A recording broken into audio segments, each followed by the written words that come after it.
Hello, fans! I am Enid Quartztoggle, best friend to Sinjin Psychowitz.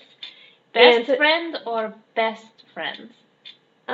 Just best friends?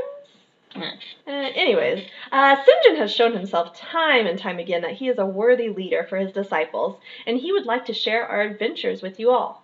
This story recounts our first 30 nights together, so listeners beware of info you are not ready to hear. Hello, it is I, Sinjin Psychowitz, hero of heroes, giant slayer, savior of hobgoblins, hellhound killer, guardian of the Death Watchers, and successor of De Termino. I may be a well-established hero now, but it wasn't always that way. Let me tell you how I gained these titles. It all started when my best and most beautiful friend Enid and I decided to take a job for the Mystic Arcanum, to earn some coin and possible favor in the future. We arrived at Holdrick's Hammered in Tea Garden, where we met with a man named Gregory Tybbalds. He quickly took a liking to me, and I now refer to him affectionately as Tibbs. Anyway, Tibbs hired me to lead a group of young upstarts on a dangerous mission to procure some rare magical components.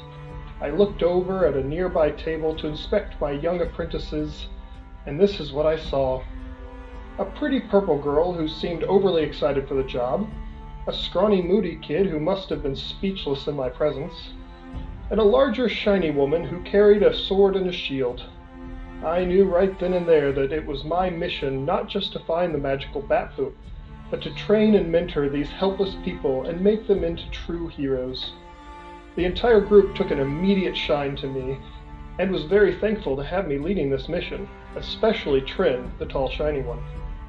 We bid adieu and set off on a mission to the Shimmerrock Caves, where we could hopefully find the magical bat poop, as well as possibly the man sent on the mission before us, a friend of mine named Zoran. There was also some random shopping that occurred. Before we even got very far, we were attacked our first night camping by some grumpy dwarf fellow and his companions. My team and I quickly dispatched of the rabble-rousers and learned that they had previously given my new friends Trin and Ashlyn trouble in the past. The attackers were apparently involved in some gang where they worship hyenas or something. I don't know, I wasn't really paying attention. I realized right then and there that this group needed me more than I originally thought. Upon entering the Shimmerrock Caves, my team and I stumbled upon a cave-in and were able to rescue my friend Zoran. He warned us that he was attacked by some cloaked individuals, but they were seemingly nowhere to be found. Enid helped heal Zoran as the rest of us procured the magical bat dung and had a brief skirmish with some goblins. Then we all exited together and made our way back to Tea Garden, and delivered Zoran to a local temple for additional healing. This gained me my first title, Hero of Heroes. The next couple days brought great revelry as I competed in the dagger pits. My new apprentice Trin competed as well, but she quickly learned that she was outmatched by her new leader. Upon winning the tournament, we all celebrated and waited for Tibbs to return so we could collect on our job.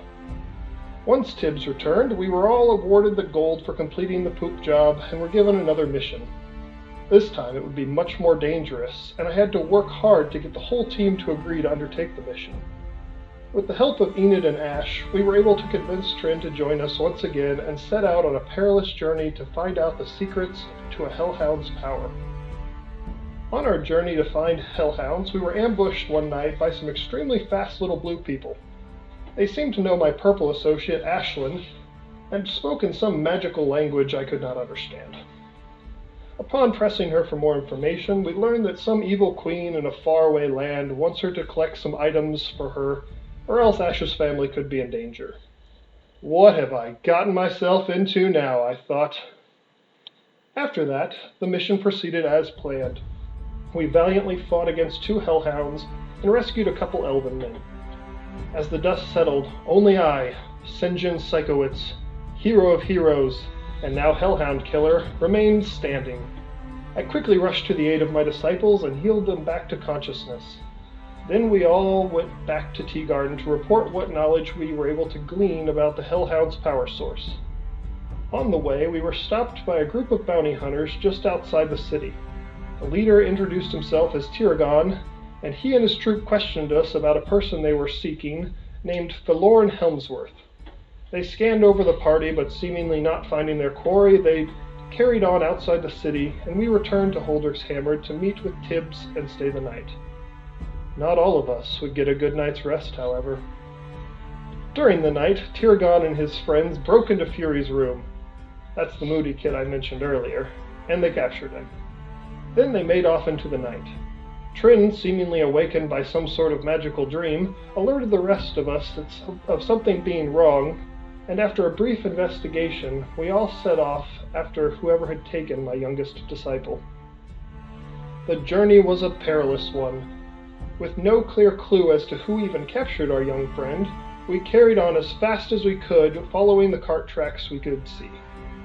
Eventually, we caught up to the people responsible, Tiragon and his fellow bounty hunters. They seemed to believe that Fury was this Helmsworth fellow, and that they had every right to capture him. I tried to defuse the situation by complimenting the very nice hat sitting on Tiragon's head, but he was not amused. A skirmish soon ensued, and I was able to break Fury free, but as the battle continued, it became clear that these bounty hunters were no novices in combat. As my friends once again lay unconscious on the ground, I had a big decision to make. A hero-sized decision. I made the difficult choice to turn Fury back over to Tiragon in return for him allowing the rest of my comrades to live. He also took our horse Skittles and forced him to pull their cart. This was our first defeat as a group, and I like to think that my positive attitude helped keep the team's spirits high as we planned another rescue mission. A day or so later, we came across some wreckage of a battle site and deduced that the bounty hunters must have been attacked by something very large. Our horse Skittles was among the wreckage and was badly injured. We tended to him the best we could on the road and took him with us as we searched for answers. We ran across our friends Zoran and Tibbs on their way to Kromstog and enlisted their aid in tracking down these giants in the hope that our friend Fury may still be alive. We hunted the giants and found where they were resting. A daring battle followed where I once again was able to rescue Fury from his bindings and slay the giants with some help from my disciples. The battle did take its toll on me, however, and I was left with a busted leg for a long while. The result was victory, however. We slayed the giants, earning me yet another title, and returned to my and Enid's hometown of Kromstog. After making sure Skittles received medical treatment, we decided to stay at my parents' home. This is where I learned that my mother, a woman I had grown to dislike a great deal, had left my father and sister in search of a higher class lifestyle. During a shopping excursion, we got caught up in a bit of another fiasco. A shop owner, Tabitha, was robbed of something very valuable, and being the hero I am, I had no choice but to offer the services of my disciples to track down the robbers as well as the missing item. A strange detective appeared on the scene and joined us in the investigation. We tracked the robbers to a seemingly abandoned house in the city. I charged in, heroically, with my friends in tow. We defeated the baddies and returned the precious goods to Tabitha. I began to grow curious of the disciples I had chosen, and in particular my youngest apprentice, Fury. I surmised he actually was this forlorn Helmsworth that the bounty hunters were after, and I started searching for answers as to why he was a wanted man. Through all of this, we began finding clues that we thought may lead to solving another mystery around Enid's family's death. Black cloaks with emerald lining and Enid's dreams all seemed to point towards a dark spire far to the south, Daxur's Spire.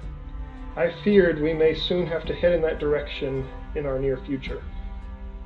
One of the nights we stayed in Kromstog, Tiragon and his beautiful elven companion tracked me down and tried to threaten me into telling them where Fury was. I skillfully convinced them I had not seen him and was under the impression that he was with them. They left me in peace, and I informed my companions of the looming threat in town.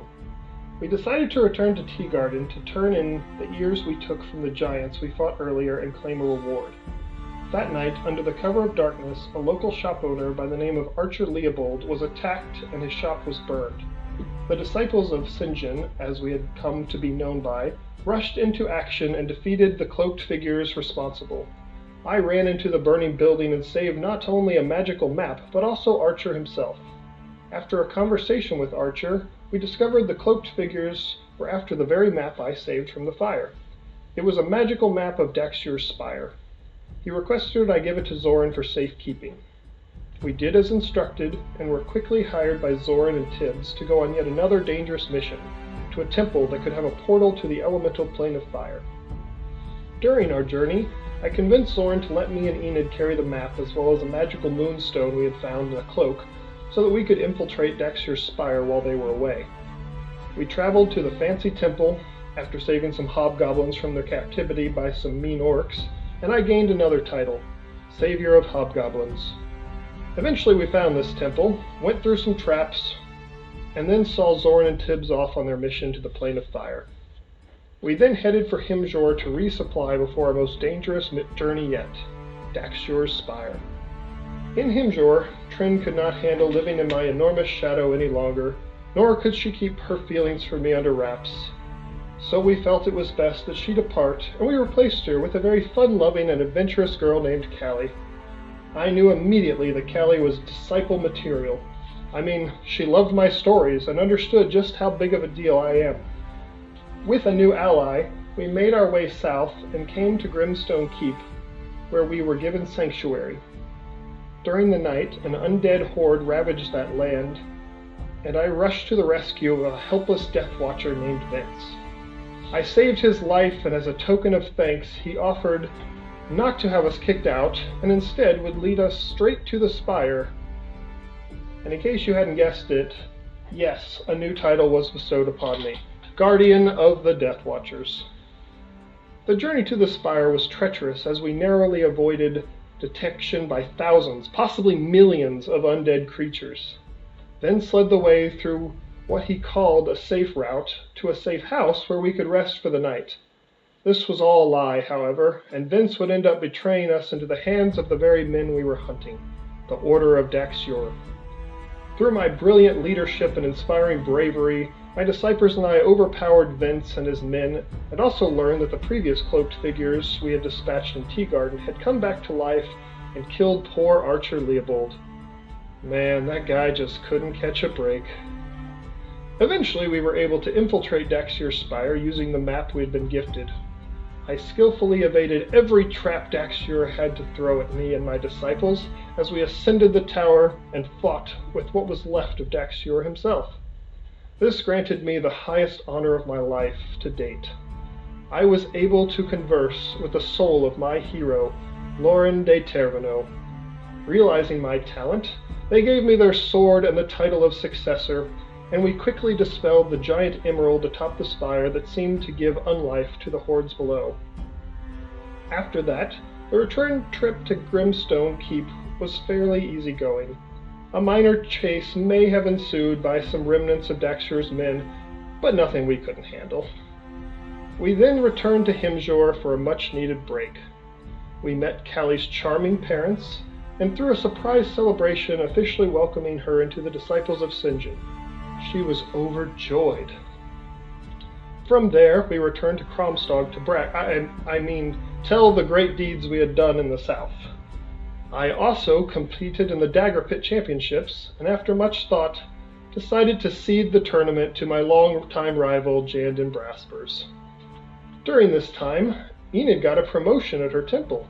She became a Warden of Death, and that sounds awesome. We also had a sad confession from Fury about his true identity and how his mom is dead and his father blames him, and we gotta figure that out somehow and how to get the bounty removed. Speaking of mothers, my charming mother made an appearance and accused me, her only son, of attempting heinous acts with a friend of mine, Cassandra. I was then formally charged and subsequently acquitted of these charges. My mother also claims that my father Alonzo is not my dad, but I don't care to hear anything she has to say at the moment. Not long after that, the Disciples of Sinjin were back on the road and decided to save a forest that was protected by Thunder Bear. He's an odd fellow who was putting lumberjacks to sleep and threatening to do more if the deforestation did not end. I helped secure funds from a couple temples to compensate the workers while Thunder Bear worked on growing a magical grove or something like that for them. I don't understand it at all, but Ash talked to a tree, so I assume everything's cool up there. We now find ourselves on a journey to Yondur. As tends to happen with us, we're currently sidetracked, and we recently saved a woman and her 2 children from some bad people who attacked their caravan. What secrets will be revealed on our trip to Yondur? Will we be able to remove the bounty on Fury's head? Will Ash be able to save her family from an evil queen? Will Callie and her talking horse ever fuse together as one? Will Enid turn into a turtle like the last Warden of Death? All these answers and more are sure to be revealed in coming episodes of Tales of Talerian.